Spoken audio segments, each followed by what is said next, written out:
Estamos presentando al Foro Penal Venezolano en Aquí se habla libertad.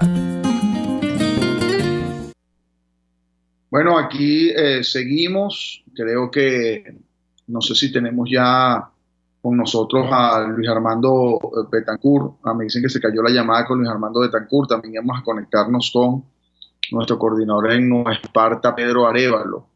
No sé cómo está esa conexión. Se cayó, repito, la conexión con Luis Armando Betancourt. Esperemos, podemos reconectar. Pero yo les quería hablar, les decía anteriormente, precisamente porque tengo además un taller ahora con algunos estudiantes de la Universidad Católica, particularmente sobre detenciones arbitrarias, lo que es la detención arbitraria. Y quiero simplemente señalarles que una detención arbitraria es precisamente cuando la persona es detenida sin ningún tipo de sustento, pero más allá de eso, ustedes saben que hay dos formas para justificar una detención. Una, cuando una persona comete un delito infragante, es decir, que usted la vio, el policía, quien lo detiene, la vio cometiendo un delito y lo detiene, y evidentemente tiene que evidenciar que eso ocurrió. Es decir, no es que él dice que la vio, sino tiene que evidenciar que eso ocurrió, el supuesto delito. Y cuando hay una orden de detención de un tribunal. Eso en principio, bueno, ha ocurrido que en muchos casos se detienen a personas, sobre todo en los casos de presos políticos, sin ningún tipo de evidencia. Pero más allá de eso, supongamos que hay algún tipo de evidencia para detener a alguien o una orden de captura. El hecho es que ya la detención pasa a ser arbitraria cuando, por ejemplo, no hay juicio, no hay audiencia, no hay ningún tipo de circunstancia de proceso real, debido proceso, y la persona se mantiene privada de libertad en una cárcel sin poder defenderse. Eso ya trae como consecuencia que la detención sea arbitraria. En Venezuela, el Código Orgánico Procesal Penal establece un límite de 2 años para que la persona, en caso de que tenga una medida privativa de libertad de carácter preventivo y no se lleva a cabo el juicio, si no se lleva a cabo el juicio, la persona no es condenada, pues la persona no puede estar más de 2 años privada de libertad sin tener esa posibilidad de defenderse, ¿no? Sin embargo, aquí se ha jugado, debo decirlo, con las interpretaciones y por decisiones, supuestas jurisprudencias del Tribunal Supremo. Se ha considerado pues que no, que aquí las personas pueden pasar más de 2 años presas y si el fiscal requiere mayor tiempo para la investigación, pues se queda privada de libertad. Entonces, las detenciones pasan a ser ya naturalmente arbitrarias y así lo ha señalado el Grupo de Detenciones Arbitrarias de la ONU en múltiples ocasiones, donde personas se mantienen privadas de libertad sin posibilidad de un juicio. Bueno, el 95% de los presos políticos se encuentran en esa situación. Entonces, además de no tener evidencia de producirse las detenciones de una forma irregular, inconstitucional, violatoria de los derechos humanos, además entonces se ratifica que la detención es arbitraria porque la persona no le permite ningún tipo de defensa. Bueno, tenemos en línea a Luis Armando Betancourt, quien es nuestro coordinador del Estado Carabobo. Luis Armando, ¿estás allí? No sé, se cayó la llamada. Bueno, se nos cae la llamada con Luis Armando Betancourt, tenemos problemas de comunicación, también no hemos podido comunicarnos con nuestro coordinador de Nueva Esparta, Pedro Arévalo. Estos son siempre los problemas. Bueno, le seguía tratando de conectarnos otra vez con Luis Armando Betancourt. Espero apenas se conecte, interrumpo lo que vaya diciendo para poder conversar con él. Pero les decía entonces que, bueno, que esas son las detenciones arbitrarias, ¿no? Nosotros es importante entender que hay más de 400 casos de los cuales se ha pronunciado el Grupo de Detenciones Arbitrarias de la ONU. El Grupo de Detenciones Arbitrarias de la ONU es precisamente una unidad que depende de la Alta Comisionada de Derechos Humanos y a su vez del Consejo de Derechos Humanos de la ONU. Y se llaman lo que son grupos de trabajo de detenciones arbitrarias. Son grupos de expertos que se crean en virtud de una resolución para conocer de casos de detenciones arbitrarias en el mundo. En el caso de Venezuela se han denunciado una cantidad de casos, a pesar del tiempo que toma llevar el caso y a pesar del tiempo que incluso el grupo de detenciones arbitrarias le toma pronunciarse sobre el caso, se han llevado solo en Venezuela, por Venezuela, más de 400 casos, algo que es bastante superior a otros países. Ustedes dirán, bueno, hay 15.000 detenciones arbitrarias, sí, pero no entran, digamos, tantos casos a conocerse, sino los que se puedan presentar y los que ellos tengan el tiempo de conocer. Bueno, ya tenemos, interrumpo esto para hablar con Luis Armando Betancur antes que se nos caiga la llamada otra vez. Luis Armando, ¿cómo estás? Hola, muy buenos días, Alfredo. Un saludo a todos los radioescuchas. Si se nos caía la llamada, esperemos que no te muevas mucho para ver si logramos mantenernos en contacto. Bueno, Luis Armando Betancur, como les dije, es nuestro coordinador del Estado Carabobo, del Foro Penal. Luis Armando se encuentra en este momento en Valencia, si no me equivoco. Y quería, Luis Armando, además de hablar de la situación de la represión o de las detenciones políticas también que han ocurrido en Carabobo, más allá de eso, quería que nos contaras la situación en el Estado Carabobo y digamos, la zona, pues, central, sobre todo en cuanto a la escasez de gasolina, porque aquí en Caracas todavía hay gasolina, al menos pagando en dólares, las estaciones de gasolina todavía tienen gasolina y las personas pueden surtir gasolina. Pero ¿cómo está la situación allá en el Estado Carabobo? Sí, bueno, aquí en el Estado Carabobo con relación al combustible es una situación caótica. Y caótica te digo que la gente puede estar 3, 4 días en cola con las estaciones subsidiadas y puedes estar todo un día completo, hasta 2 en estaciones que con precio internacional. El combustible se agota muy rápido. Cuando llega la gandola en un momentico se agota porque ya personas que tienen incluso números que ya pueden pasar hasta los 3 días haciendo cola, y eso evidentemente tiene a todo el Estado en una situación de estrés y agonía que está viviendo todos los días aquí el carabobeño, ¿no? Con relación a otros servicios públicos como el agua y la luz en estos días se fue todos los días se va la luz, ¿no? Pero por lo menos en el sector donde yo habito se fue 5 veces en un solo día, y no es una situación que solamente me ocurre a la zona donde yo vivo, sino en gran parte del Estado Carabobo, San Diego, Naguanagua, la Gran Valencia. Eso le pasa a todo el Estado, y además eso, si sumamos el problema del agua, que llega regularmente algunas veces por semana. Además de eso también debemos agregar el gas, que en muchas partes de Valencia no hay gas directo, sino que debe ser por bombona, y los camiones duran hasta 3, 4, hasta 6 meses sin llegar la bombona de gas a las personas. Las personas cocinan con leña o con cocina eléctrica, quien tenga la posibilidad de cocinar con una cocina eléctrica. Además te cuento que el día de ayer hubo una protesta en la avenida Bolívar de Valencia, donde muchos familiares de presos, no solamente presos comunes, y algunos 2, por lo menos ese es lo que tenemos conocimiento, 2 familiares de presos políticos hicieron una protesta al frente del Ministerio Público y otros en el Palacio de Justicia por el retardo procesal, porque no se han celebrado las audiencias de las personas privadas de libertad y tampoco se ha podido tener una comunicación directa con las personas privadas de libertad, por lo menos en el de Tocuyito, conocido así, o el Internado Judicial Carabobo, como es su nombre real. Esto, sin duda, también, tal como tú lo comentabas ahorita hace un rato, vulnera el artículo 156 del Código Orgánico Procesal Penal, y además de eso el 230, que efectivamente una persona no debe estar privada de libertad por más de 2 años sin celebrarse el juicio oral, y esto tampoco se cumple. Se viola el principio de afirmación de la libertad, y eso también preocupa a todos los familiares de los privados de libertad, no solamente en Carabobo, sino en Venezuela. Cuéntame la situación, Luis Armando, un caso de un joven que tú conoces bien, que se encuentra privado en Tocuyito, que es Antonio Garbi. Antonio Garbi. Sí. ¿Cuál es la situación de él? Evidentemente en el momento de cuarentena no hay acceso, pero has tenido contacto con los familiares. ¿Cuál es el tiempo que lleva preso? Ya creo que son 4 años o más de 4 años. No, más de 4 años. 5 años.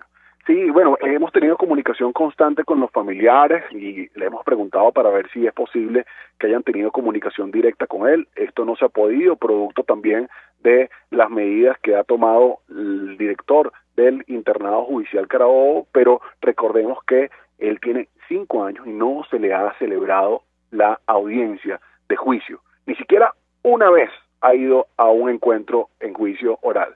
Solamente terminó en la audiencia preliminar y él aún está esperando que sea celebrado el juicio, evidentemente vulnerando el debido proceso, todos sus derechos humanos y el derecho a la defensa que éste tiene. El caso ahorita se encuentra, luego de un abocamiento realizado por el fiscal del Ministerio Público, se encuentra a la espera de una decisión del Tribunal Supremo de Justicia, que tampoco se han pronunciado, haciendo uso del decreto o la decisión que toma el Tribunal Supremo de Justicia de la paralización de los lapsos procesales, una decisión que nosotros debemos considerar, o por lo menos así, según lo que dice el Código y lo que dispone el artículo 156 del Código Orgánico Procesal Penal, es ilegal, pues no puede una decisión o una ordenanza de este tipo, no es una ordenanza, es un decreto propio del Tribunal Supremo de Justicia, pasar por encima de la ley como lo es el Código Orgánico Procesal Penal. La situación es incertidumbre. Lo que sí creemos es que hace falta una política real y efectiva para la continuación de todas las audiencias. El Código Orgánico Procesal Penal permite, Alfredo, que sean celebradas las audiencias vía digital. El problema es la disposición, el problema es que no hay una política efectiva para realizar estas audiencias, tal como ocurre con los presos políticos que tenemos nosotros o que representamos nosotros en el Foro Penal. Sí, en cuanto a esta, que yo hablaba de la explicación sobre lo que es una detención arbitraria y además con fines políticos, ¿no?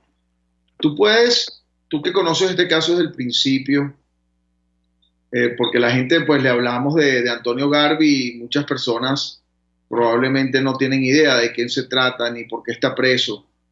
Y quiero decir, ayer, disculpa, hago un paréntesis porque quería primero que me explicaran los detalles, pero yo ayer pensaba qué pasaría si no estuviéramos allí, y no digo yo por mí, no por el Foro Penal, por esta estructura de voluntarios, qué pasaría si no estuviéramos al menos recordando de la manera que podemos los casos de presos políticos, no, por ejemplo Antonio Garvi, nadie supiese si no estuviésemos allí que esa persona existe, ¿no? Y que está presa en Tocuyito, y si él estuviese preso en Tocuyito y no hubiese quien lo tomara en cuenta, organizaciones como la nuestra, estuviera totalmente olvidado.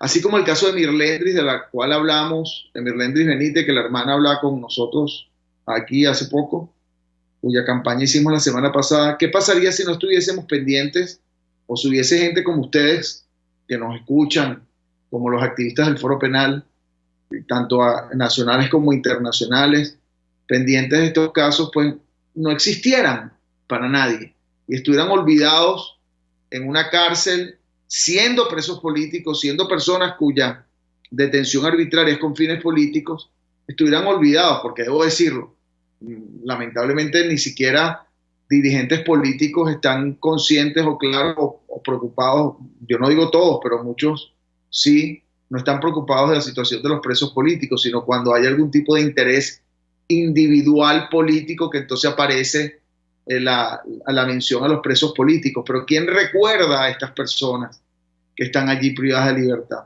Entonces, bueno, Luis Armando, háblanos del caso, tomando en cuenta esto que te digo, no tenemos mucho tiempo, ¿no? Pero háblanos del caso de Antonio Garvi desde el primer día y qué fue lo que ocurrió y por qué está preso y por qué es una detención arbitraria, ¿no? Sí, hubo un caso en las protestas del año 2014 donde muere un funcionario de la Guardia Nacional. Por ese caso inician una investigación y luego que inician esa investigación liberan varias órdenes de aprehensión, ¿no? En este caso, cuando liberan una orden de aprehensión, en el caso de Antonio Garvi, que nosotros al principio cuando nos llaman, bueno, si hay una orden de aprehensión, eso es completamente legal y está ahí en la Constitución. Cuando empezamos a revisar el expediente, Alfredo, nos damos cuenta que no hay un elemento de convicción que pueda hacer presumir o constar la participación de Antonio Garvi en el hecho punible atribuido. Él fue detenido conjuntamente con otra persona. A esta persona, con el pasar del tiempo, le decretaron una medida cautelar sustitutiva de libertad bajo la figura de arresto domiciliario. Pero Antonio, incluso teniendo menos elementos de convicción que tenía esta otra persona, que no estamos diciendo que haya responsabilidad, pero sino algo que haga presumir que esta persona estaba involucrada en el hecho que le imputó y por el cual acusó el Ministerio Público, no hay absolutamente nada que pueda vincular a Antonio Garvi. Además de eso, la defensa promovió pruebas, promovió testigos, promovió inspecciones y nada de esto fue valorado por el Ministerio Público ni tampoco por el Tribunal de Control. Quiere decir que todos los derechos, en el caso de Antonio Garvi, fueron vulnerados, porque no se le permitió el derecho a la defensa para él decir que efectivamente no estaba involucrado en el hecho que le atribuía al Ministerio Público, ni tampoco se le permitió la defensa real y efectiva de sus derechos atribuyendo o promoviendo testigos en el caso que el Ministerio Público acusó. Posterior a esto ya sabemos que ha pasado muchísimo tiempo y tampoco le han celebrado el juicio. Le radicaron el juicio de la ciudad de Carabobo, del estado Carabobo, a el estado Aragua sin tampoco justificación alguna. Pero esto limitando también el derecho de sus abogados de poder revisar el expediente para que nosotros pudiéramos verificar cuál es el estado en el cual se encontraba. Por ende, que todo esto ha sido para Antonio, y incluso Antonio recuerda que ha sido objeto de secuestro en el mismo internado judicial de Carabobo cuando hubo una protesta masiva por parte de los presos que ahí se encontraban. A él fue secuestrado y así lo manifestaron los medios de comunicación, él, tanto otro preso político que estaba ahí. Así que ha sufrido también problemas de salud y evidentemente sigue estando preso sin saber qué es lo que va a pasar con su caso. Sin embargo, el Foro Penal ha intentado las acciones nacionales ahorita en colaboración con los familiares y también acciones internacionales como en todas las instancias que nosotros hemos representado. Tenemos las autorizaciones y seguiremos haciendo todo lo pertinente para poder lograr la libertad y para que los organismos internacionales se pronuncien en este caso. Una detención injusta, arbitraria y que viola todos sus derechos humanos. Y el fin político, es decir, aquí para que si les puedes explicar a quienes no nos escuchan. En este caso, a quien detienen, primero que en el caso de Antonio Garvi es un estudiante de la Universidad José Antonio Páez, ya por ahí está el primer elemento y es una forma de decir yo castigo a los estudiantes y además de eso necesitaban a alguien detenido por el caso,